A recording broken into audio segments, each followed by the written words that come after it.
Hey everybody, Jay Super Awesome here, and I'd like to welcome you to episode number 5 of my horror movie spotlight. In this episode, we'll be taking a look at 10 horror movies from the 2000s. Remember, this is not a top 10 list, this is simply starting from the year 2000, working our way all the way up to 2009. This should be fun, so let's get it started. Okay, so released in 2000 is Cut. 1985, the cast and crew of the horror flick Hot Blooded are learning firsthand what it means to be stalked by a masked killer. When the director is viciously murdered on set, the production is shut down and the film locked away incomplete. But every time the footage is screened, somebody dies. 14 years later, a group of enthusiastic film students decide to finish Hot Blooded. After shooting commences on the Erie Films location, the students start to disappear one by one. Now they have to finish the film before it finishes them. Up next, released in 2001, is Valentine. Remember that kid everyone ignored on Valentine's Day? He remembers you. Revenge is sweet, just like a Valentine bonbon. At least that is what a vengeful Cupid masked killer thinks. Be my Valentine or else. Broken hearts and other moral wounds await a cast of contemporary young stars when they play dating scene veterans dying for love in this humor-laced, twisted-filled thriller cleverly directed by Jamie Blanks. Cards, candy, and flowers are nice, but for fans of stalker, shocker, terror, there's nothing like a Valentine. Up next, released in 2002, is Ghost Ship. Finders Keepers. Any abandoned ships floating in international waters can be claimed and towed to port by whoever is fortunate enough to find it, or, in the case of one team of salvage experts, unfortunate enough. Salvagers trained for any situation imaginable come face to horrifying face with the unimaginable after boarding a derelict luxury liner and then confronting a seafaring collector of souls. Up next, released in 2003, is Monster Man. On this highway, the roadkill is human. Monster trucks have gigantic wheels, carriages of steel, tons of horsepower, and crush anything that stands in their way. On desolate I-55, there is one monster truck that gives new meaning to the name. It's not just the truck that is monstrous, it is also the driver. When two college buddies driving cross-country stumble across the monster truck's path, they have much more than a bar full of amputee yokels to worry about. Okay, up next, released in 2004, is Dead Birds.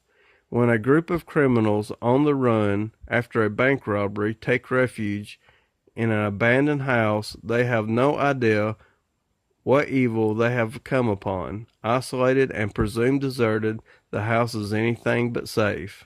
As the night wears on and a thunderstorm grows outside, each member of the group begins to have visions of the atrocities that occurred within the house, haunting it forever. Voices in the well, visions of mangled bodies and clawing under the stairs plague their waking hours. As the fear in the group begins to grow and the supernatural forces in the house start to manifest themselves, they begin to turn on each other and exact the wrath of the souls trapped within the walls. Next up, released in 2005, is The Nun. Years ago, a cruel and merciless nun turned boarding school into a living hell for her students until they could no longer bear the abuse. Then she mysteriously disappeared. Now the alumni are being brutally murdered one by one, feeling a familiar and evil presence. The survivors regroup to save their lives and lay the nun to rest one final time. Okay, up next, released in 2006, is Behind the Mask, The Rise of Leslie Vernon. You know legendary maniacs Jason Voorhees, Michael Myers, and Freddy Krueger. Now meet Leslie Vernon, the next great psycho slasher. Nathan Basil of Invasion stars as Vernon, a good-natured killing machine who invites a documentary film crew to follow him as he reminisces with his murder mentor, evades his psychiatrist nemesis, deconstructs Freudian symbolism, and meticulously plots his upcoming slaughter spree. But when the actual carnage begins, where do you draw the line between voyeuristic thrills, mythic evil, and good old-fashioned slasher movie mayhem? Next up, released in 2007, is The Mist. After a mysterious mist envelops a small New England town, a group of locals trapped in a supermarket must battle a siege of otherworldly creatures and the fears that threaten to tear them apart. Next up, released in 2008, is The Ruins. When a group of tight-knit college friends visit the site of an undisturbed Mayan ruin, they stumble into an ancient trap, an unspoken evil awaiting to drag its victims into an endless nightmare. As fear and paranoia eat away at their sanity, their only chance at escape is to commit the unthinkable. Okay, last up, released in 2009, is The Hills Run Red.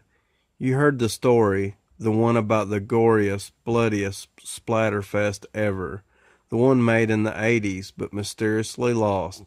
Flash forward to now, young Fright fans search for the secret location where the movie was shot, hoping to find the film.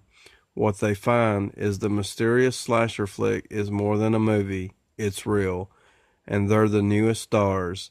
The Hills Run Red with a whole new level of horror as the terrified cinephiles confront a demented killer who wears a nightmarish baby doll mask. Wait, Babyface is just a character from the movie, right? Wrong. He's alive, he's waiting, and he's thrilled to meet fans who will die slowly, gruesomely, shockingly for his art. Roll camera. Alright, so there you have it. 10 horror movies from the 2000s. I hope you enjoyed this list. Be sure to tune in next time for episode number 6 as we will take a look at 88 Films Slasher Classic Collections number 1 through 10. Please like, subscribe, comment below, and I would like to thank you for watching.